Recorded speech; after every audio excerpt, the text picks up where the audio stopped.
that it's piqued lots of curiosity for me to continue to look in that direction when I'm done. Let's go there. The words Segue. when That I'm was a nice done. Yeah, that nice was a very segue for you. nice. Yep, yep. It sounds like you are, well, it sounds like a lot of people, and I have to admit, I've been one of these people too, or I am one of these people who are getting really curious about what's coming up after the race, right? And you have had such a great response to that. And I'd love to hear about that. Yeah, I'm not sure everybody would agree that it was a great response, but well, the funny thing is that was a question people even started asking before I did this. And it was almost like a question that they felt I needed an answer to in order to make the decision to go and do this in the first place. Like I needed a plan because I was giving up in their mind, right? Like, work and opportunities and a year of income and all kinds of things, which for them were things that made them feel secure. And so I was giving up these things that they thought were security blankets. And so their curiosity was, well, what does your security blanket look like when you come back? I kept saying, I don't have a clue. And I want that answer to emerge from the experience I have, or I'm comfortable with the answers to those questions emerging after the experience or through the experience. And to be honest, that has been a very freeing perspective to have, because I've spent no time worrying about those things while sailing, and it's meant that every day I've actually been able to live up to this sort of the idea of my sort of philosophy of this race was, I get to go sailing today. I get to get, 2:00 in the morning on my birthday, I get to go sailing. And that's pretty cool. And, I've started sharing that with more and more people on the boat, and sort of as a watch lead when we're all down below prepping to come up for our shift, I'll say, all right, we get to go sailing now, right? And people look at me like sideways, like I'm crazy. But people are starting to figure it out, that mindset has allowed me to enjoy the race in a much more stable and consistent way than a lot of other people who are kind of more up and down in terms of, their enjoyment or their moods on the boat. But I give a lot of that comes from not getting ahead of myself in my head about, well, I need to start making a plan. I need to, do this. I need to do that. I've just said to people that until I'm done, it's not really a question that I want to concern myself that much with. And I know that I've met a lot of really cool people. I've been to a lot of really cool places. I've been inspired by a lot of things. My joy for sailing has never been, higher.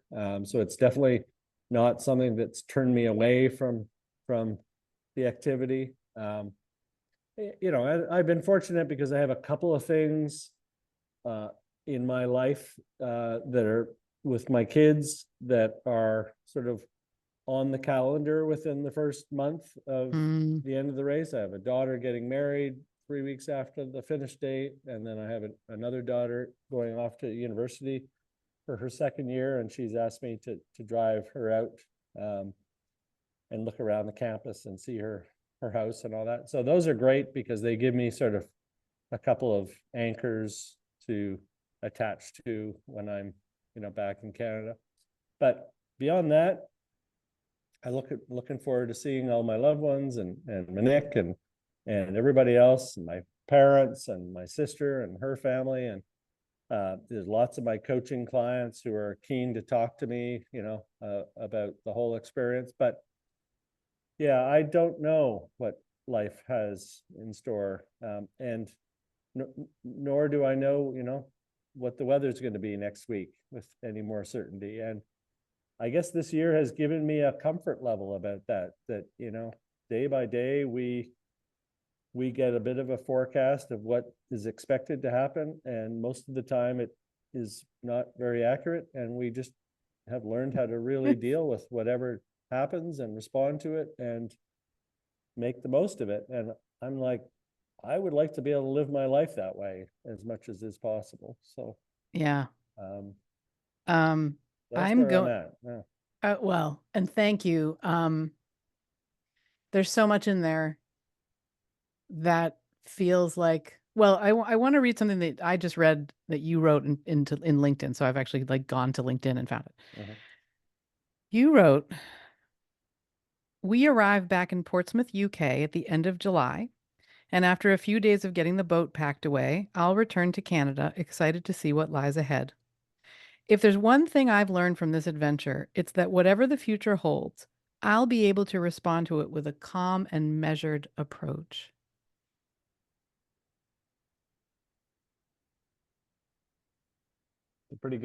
That's a pretty good return on investment. If that's the only thing I get from this year, it will have been worth every single moment and every single penny Yeah. that it took to do it. Because and that is how I am on the boat. And you know, the people that join the boat hear about, you know, about my approach to leadership from other people who've sailed. And the general notion is, yeah, like calm, measured, and you know, you kind of know what you're going to get in terms of different, how he responds in different situations. People definitely feel safe when we're in tough situations. And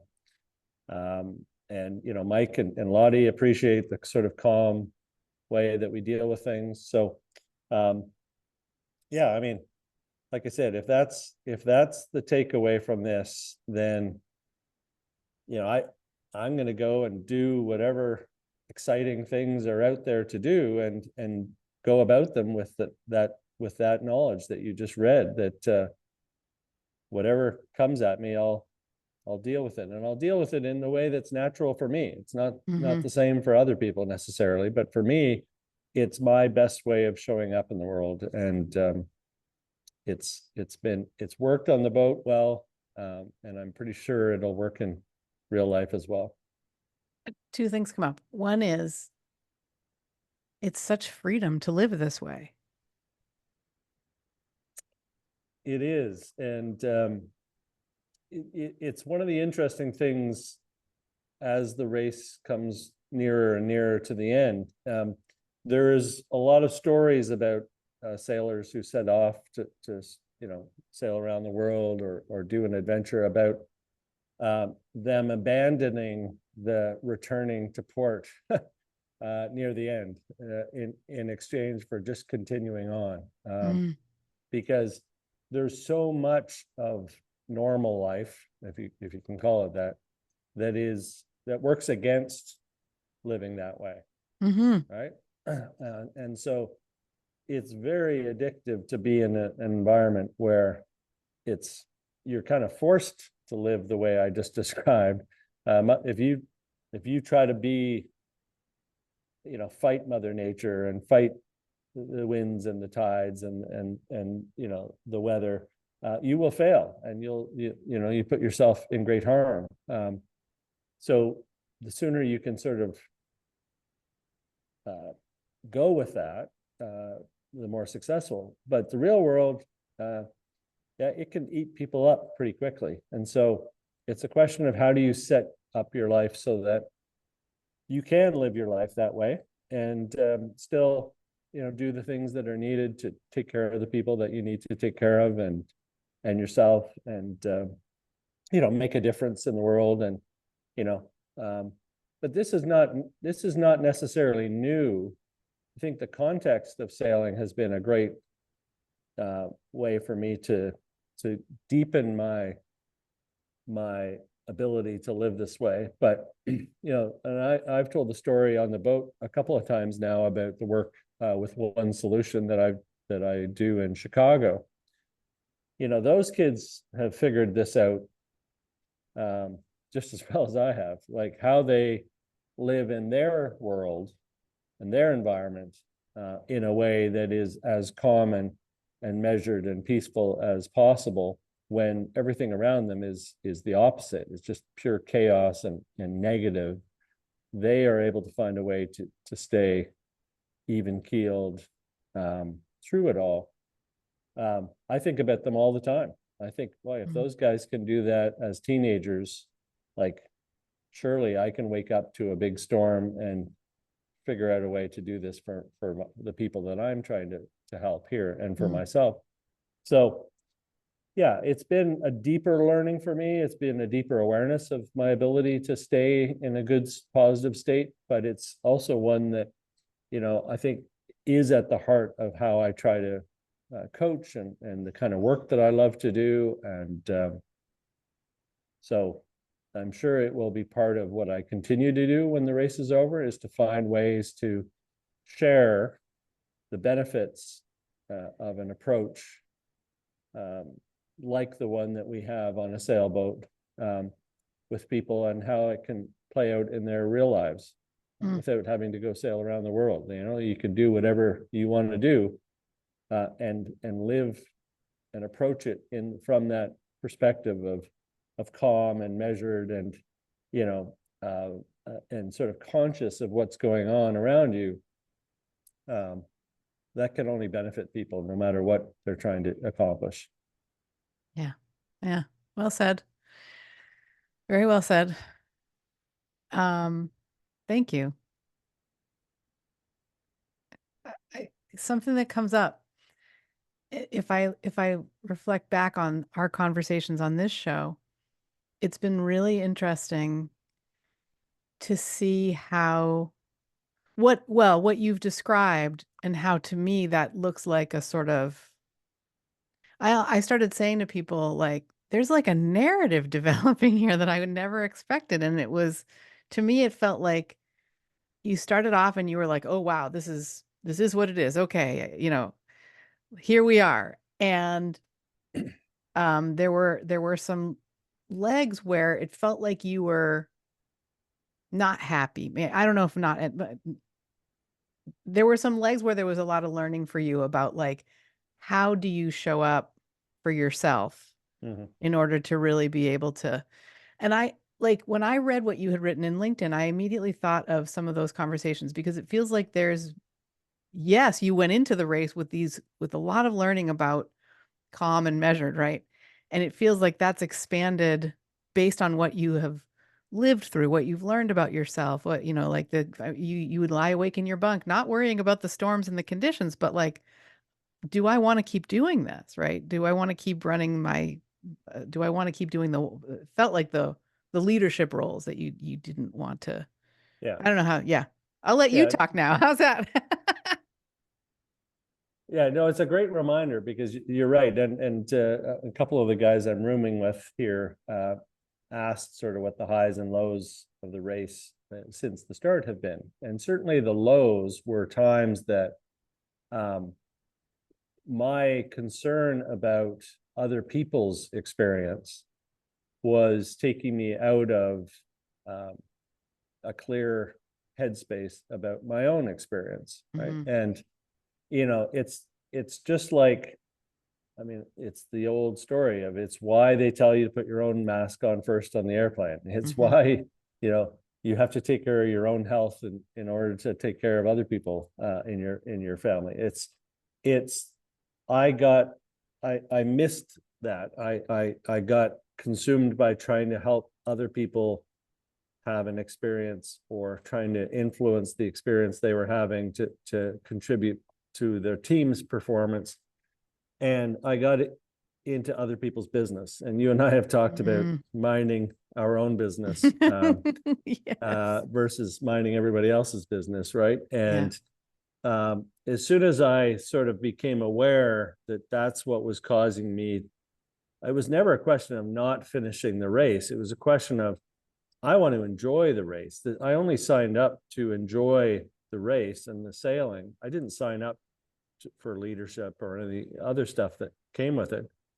But I wanted to find a way or I was curious to find a way if I could do both, that if I could, my joy of the experience could contribute to helping other people find their own positive experience. And there was a period of finding that. But I'm really proud of the fact that I went through that, because it forced me to really recommit to my own experience and to recommit to how I was going to show up every day. And the result has been that I'm consistently in a good headspace now to be able to help other people who are not necessarily always in a good headspace. So that's been, I mean, there definitely is a narrative of, and I think we talked about this on one of the podcasts, that I remember sort of the moment I realized that I was like, like we've all set our lives up in a way that protects us from getting pulled too far out of our comfort zone most of the time. And we have the opportunity to escape pretty easily when we're in, situations that we don't want to be in.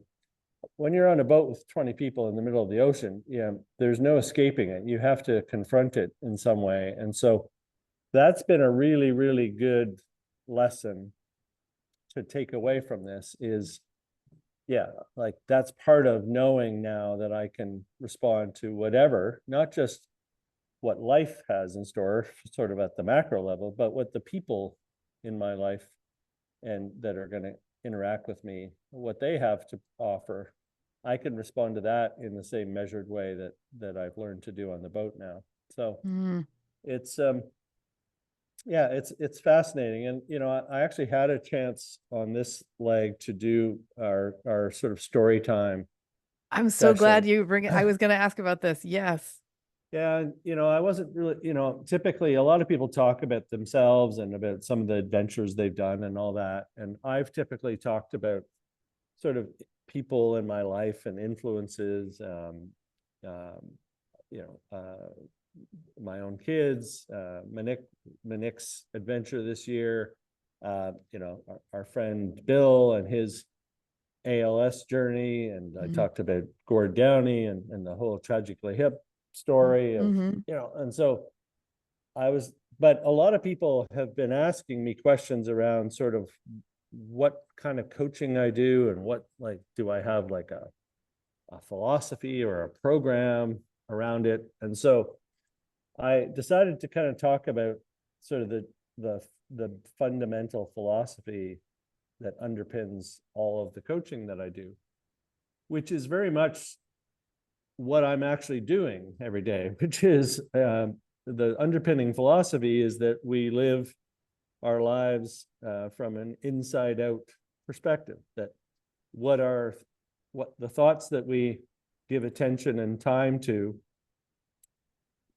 manifest into the experience that we have. And if we give time and attention to negative thoughts, then we tend to see the world in a more negative way. And if we give time and attention to more neutral or positive thoughts, then we tend to see the world in through that lens. And thoughts, some of them just get generated on their own all day long. And, when I did the explanation, I drew a little factory that had all these bubbles coming out of it. I was so curious what that was. Thank you. That was a factory with bubbles coming out of it? That was the thought factory, yeah.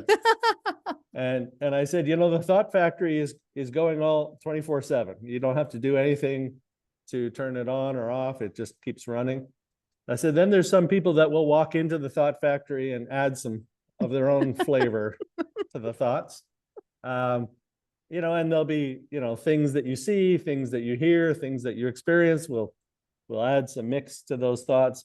And all of that is going to just keep on happening. And then beside it, there was an elevator. And the elevator had like an above ground part where there was clear glass windows. And then there was an underground part, which was and what I called this is your consciousness elevator. And I'm like, when you're in the clear view and you're above ground, you can see what's happening as it's happening. You can see the thoughts that are coming out of the factory and pick and choose which ones you want to deal with. When you're in the underground conscious, it's more programmed. It's less, you're less aware that you're responding to those bubbles the way you are.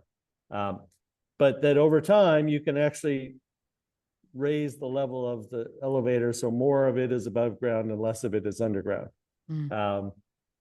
Yeah, and then I had a clock and a magnifying glass, which were time and attention. And then I had a movie screen, which is, well, what happens as a result of that is projected as your experience of life. And so it was a very basic explanation, but it's not far off the way we would explain it, you know, to the kids in Chicago or to a client that I would work with in coaching, is like, this is actually how your experience of life is happening. Although most of you are going to feel like, no, it's actually the opposite way. It's like, no, life happens to me and then I have a thought and I react to it. It's like, actually, it works the other way. But most of the time we're not conscious enough to realize it, what's happening in the moment that it's happening. And then we talked about some of the factors that contribute to whether your awareness of what's happening is tuned in or not. And things like, you know, the amount of rest that we get, our health, right? Our mindfulness. And, you know, and I said, you know, it's very obvious on the boat that people who don't get enough rest have a harder time not reacting to the thoughts that show up in their head. Yep. And that manifests into the mood that you're in, right? Because a mood is just a thought that you're sticking with for a reasonable amount of time, right? And you can change that mood by stopping giving attention to the thought that created it in the first place. And people, and I could sort of see as I was talking, like people are starting to think, and then I had a lot of people come up afterwards and talk about sort of what they had taken away. And it's just one of those things. It's not like some of you, there's no training to teach people this. Like obviously people do meditation and they do all kinds of different things to become aware of all the thoughts they have. But the actual act of learning how to live that way, I think is just a process of continuing to be aware that every time you notice a reaction or a feeling, an emotion, a mood, or whatever, is to take a moment to see where that came from, like to sort of investigate the source of that, and to be aware that the source of that was a thought that you have an opportunity to just leave it alone and not do anything with it anymore. And just that awareness over time, practiced over time, changes your reactivity to the events and the thoughts and the things that are going on. So the point of that was, I think that little talk for me was a great way to also reinforce the idea that, you know, when we are down in the galley getting ready to go up on deck and we're talking about, you know, getting to go sailing today, that's actually an exercise of setting our mind into a state of appreciating what's about to happen and seeing what's about to happen for the opportunity that it is. Not, okay, let's try to get through the next 4 hours, right? Even though we have 20 more days, right? Like, let's go to, like, and there are people on the boat that are basically dragging themselves through 3 or 4 weeks on the boat, waiting to get to the next land so they can go out drinking and eating and, you know, doing whatever. And I just think it's such a wasted opportunity to approach it that way. But, you know, so that was fun. It was fun to do that talk, and then to talk about the fact that that has helped, you know, elementary school kids in Chicago are learning the same thing. But it also helped, you know, CEO that, you know, that I work with, who's now running a hugely successful medical business, you know, that's going to make a big difference in the world.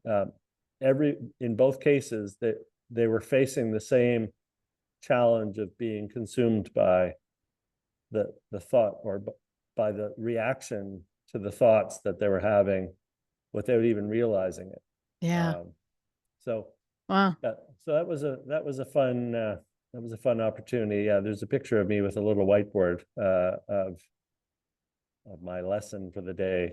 That's where I was like, what are we looking at here? That was one of the Mm, reasons I wanted to ask you. Plus, I was curious how you would, you know, sort of summarize, because that's absolutely the work that we did when you yeah, were my coach, right? Like, yeah. and I think what's coming up for me is how I think, just like with anything, I've learned this, I guess.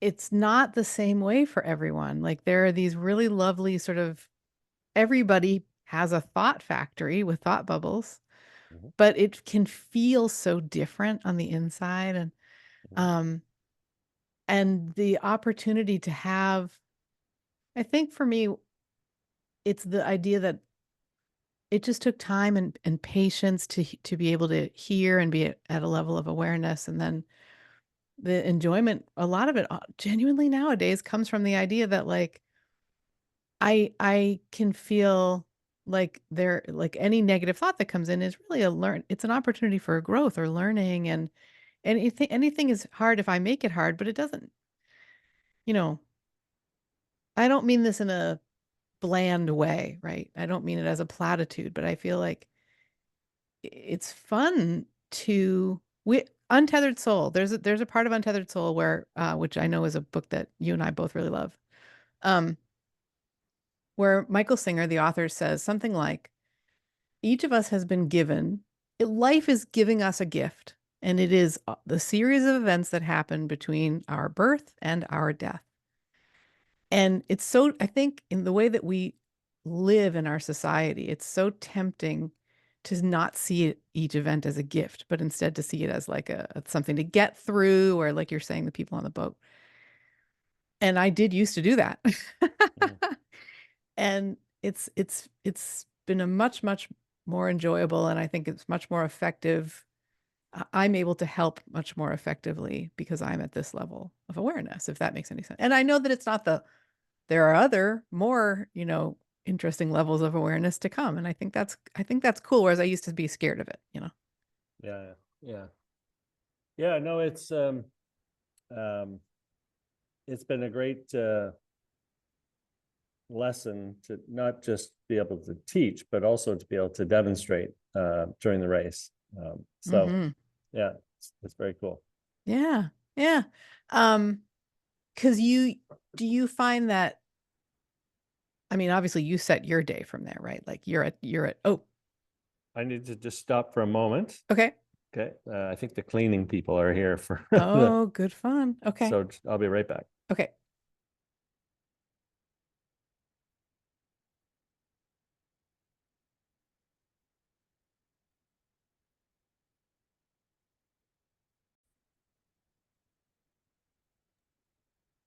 Good. Cool. Um, yeah, I think what was coming up was that, like, you just naturally do this. This is your default coaching, right? Like, you're on the you've joked about how you've just changed your office. Like, your office doesn't look like it used to look. Yeah, yeah, it's not yeah, I didn't get a year off of coaching at all. It's just a different office, different location. Yeah.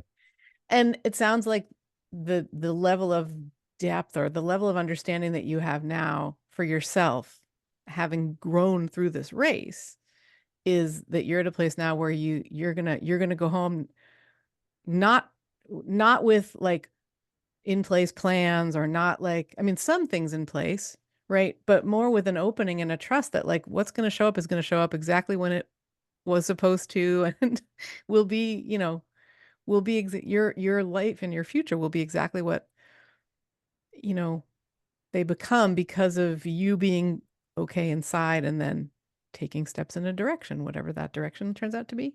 Yeah, yeah. I mean, I share a funny story about you know people I've worked with in the past, because I don't. This is not like something that there's like a 12-step plan. It's Mm, like, if you understand the thought factory, the consciousness, the time and attention, and then the end result being your experience. If you can just sort of understand and to some extent buy in to, okay, so if that's actually, if the way I'm experiencing life is a result of the thoughts that I'm either choosing intentionally or not aware that I'm choosing. Yep. If I can buy into that, and that then manifests into how I see the events that happen around me and how I react to them. If you can get people to just at least be willing to try that approach or be open to that way of thinking about their experience, you don't need to do any more than allow them to just live their life in that way and ask questions about how it's different the way they're experiencing things in their life. And oftentimes they don't even realize. Well, and there's a funny story actually, and I won't name names, but about somebody I was working with on this, whose boss used to really get under their skin, and the way the boss sort of micromanaged every little detail, and to the level that this person got really, really frustrated. And then we kind of talked about this, that well, the reaction of getting frustrated to how the other person is showing up is a reaction to thoughts that you're having yourself, and you're giving those thoughts attention and time, and they're not positive thoughts, they're negative thoughts. And so if you don't want to be negative and anxious and feeling the way, then let's stop entertaining those thoughts and let's just be neutral about it, and let's just say, well, that's just the way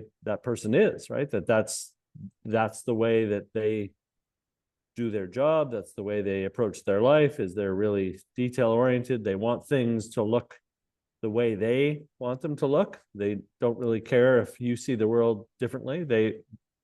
And they're your boss, so they're ultimately responsible for what comes out. So like, if you could just accept that that's more of a neutral thought coming out of the factory than a negative thought.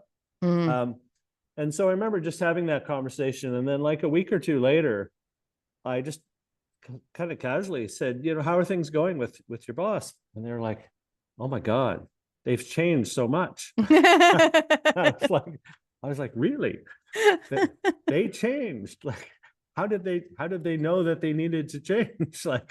like, and it was so funny because it was like literally it was like they felt that their boss was a completely different human being all of a sudden, operating in a completely different way, when obviously what was really happening is that their experience of that person was different because they were choosing a different way to see it. And so it's a very low touch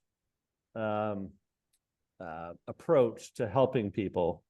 And what you alluded to in terms of my experience, I think is bang on, which is the result of it is that you are in a more open, positive mindset to see opportunities, to meet people, to experience life in ways that can only move forward. It may move forward in directions that you're surprised by and that you wouldn't have anticipated, but it's very hard for you to live in a very sort of neutral to positive mindset and end up going backwards because you're not really entertaining the kinds of things that would take you in a backwards direction, right? And you're definitely not attracting negative people. Like, the negative people on our boat don't want anything to do with me because they're like, you're annoying. It's like you don't react to my moaning and groaning. And I'm like, no, I don't. Like, I'm curious why you would want to be that way for 3 or 4 weeks at a time, but I'm not going to spend any time trying to change that. Yeah, it's a fun way of helping people find their own path forward without really any programming built around it. It's just giving people the actual manual to how their mind works and how the human experience works, not the manual that people have told them about as they were growing up, or that Yeah. they were interpreting as they were growing up. It's like, oh yeah, here's the actual operating manual for your mind. Sorry, it came 20, 30, 40, 50 years late, but But give at it a least it's try. here now. Yeah, Yeah, exactly. exactly. Yeah. And even you were saying, when we talked last time in Seattle, you were saying that something that was going on then was giving you, trying to remember, the sort of memory of it being a dad, and how you used to be, your reflection from one of your daughters was that you were different when she was younger than as she got older. And it's I feel the reason it's coming up is because I remember you saying something like, I wish I had I wish I'd had this Yeah. manual a few years earlier, but Yeah, absolutely. I mean, I wish I had known this when I was a teenager. I wish I had known this all along. I hope that my kids see the way that I'm trying to live my life now, and can take away from that stuff for themselves while they're in their late teens and in their 20s. But it's not something that I'm going to force down anybody's throat either. It's like, yeah. I did buy them untethered soul as a Christmas present a couple of years ago. I have no idea if they've cracked it open or if it went into the fire pit, but yeah, I mean, there's a basic understanding of how our human experience happens that I wish every human on the planet was exposed to. And in some way, I'm sure that is going to be part of what I do continue to do, and what it looks like and how I do it, who knows? But even if it's just by people interacting with me, and I'm often amazed at what people figure out for themselves about my approach to life. Like people on the boat will, after a week or two, we'll have a conversation one day, and they'll say, I find it really fascinating the way you, and then they'll describe in their own words sort of my approach to things. And it's like, wow, like people figure out a lot more than we think that they're figuring out about us, just by watching and experiencing it. And the way I lead on the boat is very I don't give a lot of direction. I don't force a lot of structure. I let people find their way. I trust people to be able to figure out things. I keep a calm and quiet demeanor on our watch. And some people interpret it like people are not having fun, or people are bored, but the people experiencing it would tell you very, very differently, that they're actually really enjoying being in an environment where there's a calm, sort of measured approach. And so it's having an influence, whether it's, I'm not trying to teach and I'm not trying to coach anybody. I'm just actually showing up and being myself, and people are taking away what they want from that. So because it feels, I mean, to me, it feels like empowerment. Like, I do mean this for me, but I mean, I feel like the approach is to help people feel empowered within themselves and make choices from that place. And something that a story that you shared pretty early on when I was first getting to know you or coming into the global coach community was about, you said that when you were I think you were a swimmer, like a kid, like learning to swim or on a swim team or something like that. And the way that what you were saying was, I wish that a coach or someone could have said, like, the things that I was experiencing that were hard or challenging, the ways the other people were treating me or whatever. I wish somebody could have said, those other swimmers in that race, they were helping you. Do you happen to remember that? Yeah, not as much. I don't remember that as much about my experience, but it's certainly a way of explaining competitive sport to people that get anxious about competition, is the idea that, I mean, competition, I think the original Latin meaning is around sort of helping other people. It's more of an activity where you have other people who are helping to push you to your own performance. And, you know, unfortunately, it's not exactly the way society recognizes competition, but it's a mind. I mean, it all comes down to a mindset of, and I like the word empowerment, because I do think that having more awareness and more trust in your own decision making and your own intuition and your own access to intelligence, both the human and whatever else is out there, the more that you get tuned into that, the more empowered you are to live a life that's based on that, right? That you don't need to pay for the next 10 ways to make $1 million program. You can give yourself, keep that money, and take the time to find your own answers to how to do whatever you're trying to do. And that's not to say there isn't value out there in other people's information, but I think we're constantly chasing answers that are well within our own intelligence if we learn how to quiet down enough and tune into that.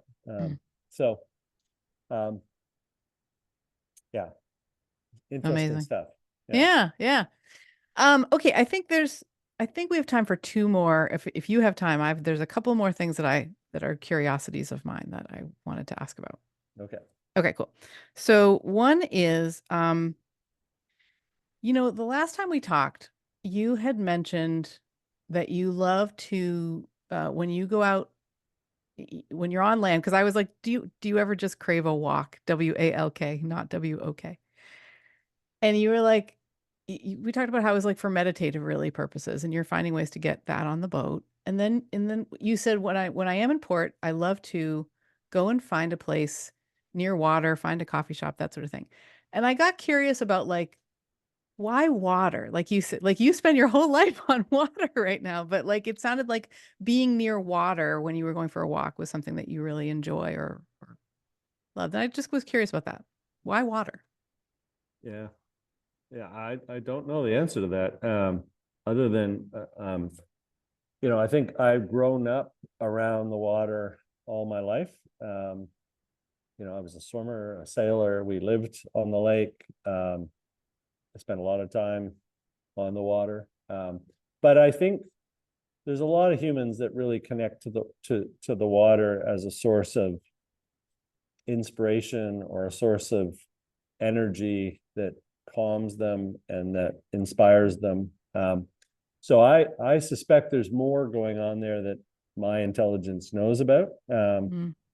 But, and I think part of it is that, you know, it's nature. Like when you're sitting by the water, and even if it's the little ripples coming in and out, or a big stormy day, it is nature's energy. It's the energy of our planet moving these, you know, bodies of water in and out and around. And, you know, and I think I remember one day in Toronto when I was sitting in one of my morning walks with my coffee, and I just had this realization that, like, I was sitting there, and it was quite a windy morning, and the wind was kind of blowing towards where I was sitting, and I remember thinking that, like, I'm experiencing like the width of my body worth of wind.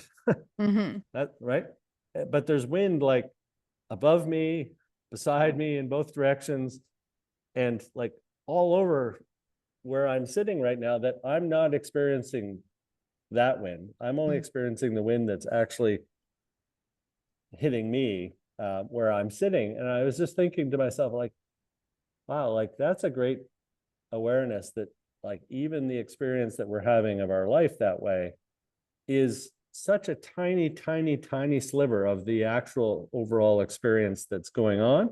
And yet we get so caught up thinking that it's like the end of the world. It's like our little sliver of experience is everybody's experience, or it's like so massive that it's, we become engulfed by it. And I don't know, I don't know why, but the water and the energy of the water and the sound of the water and the movement of the water, for me, just has, maybe it is partly that intelligence that's out there. It just feels like it's in that, it's part of, it's I'm able to access that in some way by being around the water. Mhm. But yeah, I mean, it's always been my therapy is to go and find a body of water, whether it's a lake or an ocean or what have you. And then obviously, even in the swimming, in my swimming days, like I would often go before a competition and sit in the pool when nobody else was there and just be around the water and the pool. And it was always a very positive therapeutic thing. So I'm curious about the answer to it. But at the same time, I don't need to know. I kind of trust that like what it does for me is something that I would definitely continue to always integrate into my life in some way. Yeah. Thank you. And at the same time, I've met lots of people that it's the forest, it's the mountains, it's I think I might have told you the story that when I worked in the prairies in sort of Midwest Canada, I met these people who got claustrophobic going into the forest camping, and I was thinking to myself, like, I couldn't even like wrap my head around that. But in their life, they were used to seeing the horizon and the farm fields and being able to see for miles on end. And the idea of being surrounded by these trees was just, for them, very intimidating. And so their version of water would have been to sit and just see miles and miles of flat land around them. And that would bring them peace. And so, yeah, I think it's partly our, what we grow used to. But I think for everybody, there's some connection to nature and an experience of nature that does something to us and our experience of and the energy of our own bodies does something positive, and we're really drawn to it. Yeah. There's a poem by a poet named Mary Oliver, and the poem itself is called The Summer Day. I think it's called The Summer Day. And the narrator is writing like, yes, I am lying down in a field and I'm watching a grasshopper, right?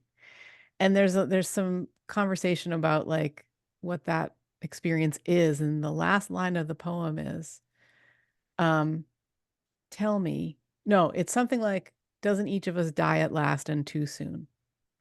And the very last line is, tell me, what do you plan to do with your one wild and precious life? And it's like, right? Like, we have a lot of thoughts up in here that aren't conducive to being able to tap into that. And letting those go and just being feels so nice.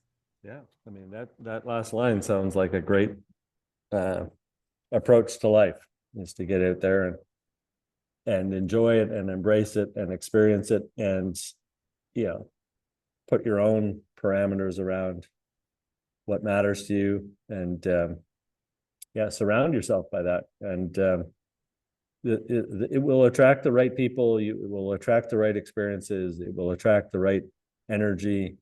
And what more do you need? Right. Yeah. Yeah.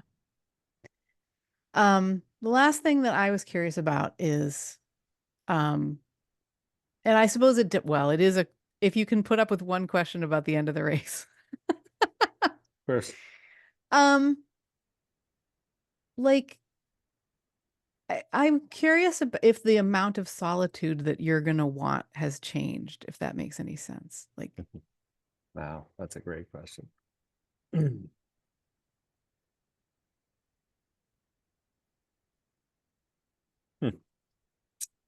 Um,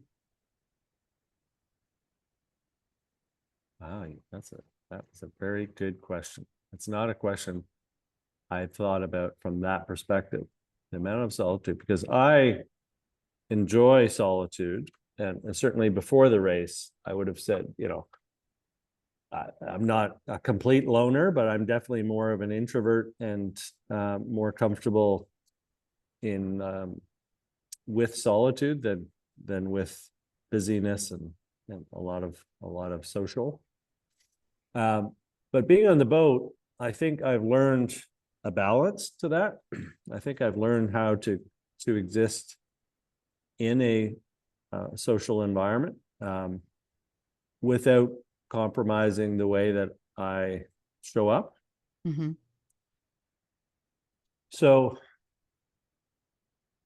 I think my intention coming out of this will be to not fall back into like solitude being the easy way to create a comfortable environment for me to live the way I want to live in, because I've grown from this experience to see that I can actually live the way I want to live in a more social environment. Mm. And I've seen the benefits of that. And I'm still, if you ask the other people on the boat, I'm still probably the most the person who probably is the least social on the boat in terms of, I still balance the amount of time I spend going out, to restaurants and clubs and all the other stuff that people do when we're in port. And even on the boat, I take time to have my own space for watching the birds and the dolphins, and more comfortable in one-on-one conversations or a small group conversation than certainly trying to entertain the whole crowd. And we have people on the boat that are completely the opposite. But I could definitely see that I've grown in my ability to be around people who are very different than me, but stay in my way of being. So I think I will not need solitude to the extent that I might have thought I needed it before, because I think I have greater confidence now that I can be okay even in a more social and a more busy and a more mixed environment than I have in the past. Thank you for that question. That's a really interesting way of thinking about things, because I think there, even in some of the conversations I've had about what I'm going to want to do once I get back to Canada, there has been an assumption that I'm going to need a lot of solitude time to process, and that may not be true. It may actually be that I can continue to experience things the way I have been, and excuse me, and see where that leads, right? Because that, again, part of this year was to see what I could learn about myself and how I could grow going through this experience. And that definitely is something that I've noticed, that I'm capable of being a little more social than I thought in the past, and still not get caught up in all of it. So Fascinating. we'll see where that leads. Yeah. Yeah. Wow. Well, I'm glad that I'm glad I asked. I was really curious. That was a really interesting answer. So, yeah. Cool. Well, is there anything that you want to share as we're wrapping up? Well, I mean, first of all, I'd like to say again, thank you to the people all the supporters in the Facebook group and the GoFundMe campaign. I think there was a little birthday push that went out to Manek might have done that. I appreciate all the contributions. Yeah, just continuing. If people are curious and people are inspired by what I've been up to and by these conversations, is to find ways to express that, and whether that's just a comment in the Facebook group or a contribution. I am going to be putting an ask out for a little bit of help to get my flight back home figured out, because for some reason it costs about $1,000 to fly from London back to Canada, and that seems absurd to spend $1,000 for a one-way flight. So if people have air mile points or points that they're not going to use, or vouchers or anything like that, maybe we could have a conversation about how that might work. So that's a very specific thing, but in general, I mean, if people are listening to this and are in the area of Portsmouth or London in the UK, we'll be there at the end of July. If they're in the Scotland area, we'll be there mid-July. If they're in the Washington, D.C. area, we'll be there at the end of near the end of June, third week of June. So if you want to come out and see the boats and, see me and do a tour, and it would be great, to continue to see people as we do this. It's been fun to get to show people the boat and to have people experience what it might be like to be on the boat. Would be happy to entertain people in any of those places. And the finish will be a big show in Portsmouth. I think it's July 27th is our arrival day, and Wow. There'll be all kinds of events around that and excitement around that, as there was at the start of the race. So welcome anybody that wants to come out for that, for sure, as well. Very cool. All right. Well, you heard the man. It's only 54 days away. That is wild. Crazy. Yeah. Woo. Yeah. Thank you for that. So the link for the GoFundMe, it will be in the show notes, as always, and to the Facebook group as well. And I'm going to be one of those people in Washington, D.C. who gets to see you. I know. Yes, that's very exciting. And hoping to record in person. Like I've been, I don't know what's possible, but I've been daydreaming about bringing others if they wanted to from the boat. And I don't know what's possible, but could we record on the boat? Yeah. We'll have to see what the internet and everything else is true. like. But if we had somebody with a camera, with a phone, which we have some GoPros on and figured out the audio, and you're going to bring your audio. Oh, I'm going to bring my rig. Yeah. So we could record it offline. Yes. And then we could load it later. Could be very So we really possible. only need electricity and enough microphones. Yeah.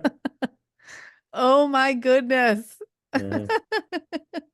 What fun. And we've never met in person, so that'll be fun too. We have not. No. The world tour of meeting people in person for the first time continues. It's a strange world we live in, but it's inspiring. I mean, as you saw in Seattle, getting a chance to meet some of my friends and coaching friends who I'd only ever met on Zoom calls was cool. So cool. Yeah. It's such a great experience. Yeah. Cool. All right. I mean, usually I say, where in the world are you, will we see you next time? But we have already been talking about that. So I think in your nation's capital of Washington, D.C., right, very close to all the big, famous buildings, apparently. Yeah. Go ahead. No, it's going to be just another fascinating, part of the trip, from getting a chance to go to, China, to South Africa, across Australia, to go into DC by sailboat. Quite a unique experience. So I'm looking forward to it. Yeah. I can only imagine what that would be like. That will be so, I can't wait to hear about that experience. And where I'm staying is I think it's about a 45-minute walk to the wharf. And it is through places like the Washington Mall and the Mhm. Supreme Court building and the Capitol. I'm like, this is incredible. Yeah. I think I've been there, but only as a little kid. I don't really have any memories of it. So Yeah, same here. I think we went as a family a couple of times, and we used to go to a boat show down in Annapolis, Maryland, which is quite close. And so, yeah, it'll be very, very different experience to, and actually, Hannah from the Washington, D.C. boat. So she's a 27-year-old skipper, youngest skipper in the race, all female leadership crew, her and Ella. She is throwing out the first pitch at one of the Washington Nationals baseball games while we're there. So that's very exciting and great promotion of the race, but also I think very worthy, for her, because to be a 27-year-old female trying to manage the kinds of people that are attracted to do something like sail around the world, a bunch of middle-aged, people who are trying to figure out their lives and, strong personalities and what have you. It's no small feat, and she has been brilliant and really done a great job. And I'm glad she's going to get a lot of airtime in their sort of sponsor port of Washington. So should be fun. Yeah. Woohoo! All right. Are we there? We're there. Okay. Thank you for this too. This was an unexpected one. I was not in fact, I renamed my document from Washington, D.C. to Panama because I was expecting to talk there, and we got a nice check in here too. Well, safe travels. And, I hope this race I can't wait to hear about it all. I hope it's awesome. We're looking forward to it, being able to sail through the Caribbean and all the islands, and, we're going past Cuba and Haiti and all the tropical islands that people vacation to, and then along the U.S. East Coast, and hopefully we have good weather and safe weather, and it should be 9 or 10 days, I think. So looking forward to it. Cool. All right. Well, safe travels. We'll see you in DC. See you later. Bye-bye. Bye. Thank you for listening. Where in the World is Andrew Moss is produced by me, Kay Locke Culp. If, like me, you're inspired by Andrew's journey, you can follow along in his Facebook group, Climb Aboard Andrew's Adventure. The link is in the show notes. Also, this is the longest time that Andrew has been away from his family and his work. He truly has no idea what lies on the other side of this adventure. You can contribute to Andrew's adventure costs and help soften the blow of a year away from his beloved coaching practice by donating to his GoFundMe at the link in the show notes. And Andrew asks that you consider making a donation to his boat's UNICEF fundraiser, also at the link in the show notes. Thank you for listening and for supporting Andrew if you can. Join us next time when once again we answer the question, where in the world is Andrew Moss?